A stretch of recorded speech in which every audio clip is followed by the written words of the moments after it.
मे महिना सुरू झाल्यानंतर कोकणामध्ये पर्यटक मोठ्या प्रमाणात दाखल होत असतात. त्यामुळे याचा परिणाम नेहमी दरवर्षी CNG पंपांवर होत असतो. त्यामुळे इथले वाहनधारक असतील किंवा इथले रिक्षा चालक असतील त्यांना CNG मिळायला देखील खूप वेळ लागत असतो. आपण बघत असतो. आपण आता रत्नागिरी शहरातील माळनाका येथील महानगर गॅसचा CNG पंपावर आपण या ठिकाणी देखील बघायला गेलं तर रिक्षा चालकांची लाईन असेल किंवा इथे येणाऱ्या पर्यटकांच्या गाड्या असतील अशी मोठ्या साईडला दुतर्फा लाईन दोन्ही साईडला लागली आपल्या बघायला मिळते.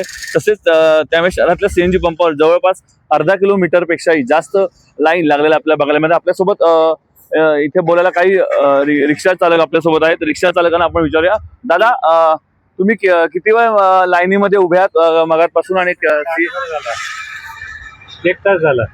सीएनजीचं इथे काय प्रेशर आहे आणि काय तुम्हाला काय सांगितलं मिळेल की नाही मिळेल CNG? सीएनजीचं प्रेशर आता 150 पर्यंत आहे, पण तो मिळेल की न मिळेल तर सांगता येत नाही. पण आता CNG तुम्ही भरला तरी तुम्हाला तो किती दिवस पुरतो आणि परत ह्या लाईनीमध्ये किती वेळ उभं राहायला लागतं परत? एक लाईन जाईल, म्हणजे तो 1 दिवस पण पुरताना मुश्किल आहे. नक्कीच. म्हणजे आता जरी CNG 150चा प्रेशरने जरी आम्हाला गाडीमध्ये भरायला मिळत तो पूर्ण भरत नाही आणि तो CNG पूर्ण 1 दिवस पुरतो की नाही सुद्धा ही आम्हाला आता शंकाच वाटते. त्यामुळे प्रशासनाने आम्हाला CNG पंप शहरामध्ये वाढवावे आणि CNGचा तुटवडा होणार नाही याकडे लक्ष द्यावे अशी इथल्या रिक्षा चालकांची मागणी आहे. Tanmay Date, Konkan news express, Ratnagiri.